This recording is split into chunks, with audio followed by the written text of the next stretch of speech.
మీరు ఆగండి సార్, మీరు ఆగండి. పోలవరం విషయంలో రాష్ట్ర ప్రభుత్వం ఏ బాధ్యత? రాష్ట్ర ప్రభుత్వం ఏ బాధ్యత? పోలవరంలో మీరు ఏదేదో మానేస్తుంటే ఎవరు ఏంటంటే ఇక్కడ కూర్చొని పోలవరం రాష్ట్ర ప్రభుత్వ బాధ్యత ఏంటి?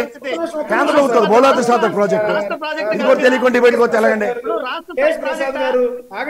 కాదండి కిరణ్ గారు, మీరు కూడా చదువుకున్న వాళ్ళు. కేంద్ర ప్రభుత్వం బాధ్యత అది. దాన్ని వదిలేసి రాష్ట్ర ప్రభుత్వం కట్టలేదంటే 72% కట్టారు. స్పిల్ వేకి వెళ్ళిపోయింది, కింద డయాఫ్రమ్ వాల్ లేచిపోయింది. ఏం చేయమంటారు అక్కడ పట్టుకుని? చంద్రబాబు నాయుడు గారు చేసిన తప్పిదాల వల్ల ఈ రోజు ఇక్కడ ముందుకు పోలాది. ఓకే ఓకే కేంద్ర ప్రభుత్వం పథకాలు చెప్పండి అంటే కేంద్ర ప్రభుత్వం ఎవరికి అమలు కాలే? మీకు చెప్పిన అమ్మఒడి విషయంలో తల్లికి 100 అన్నారు.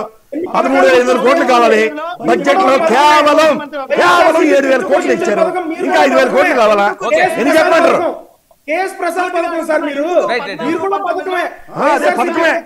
అదే మరి చెప్తుంది. బాధ ఎలా ఉంటుందంటే మీకు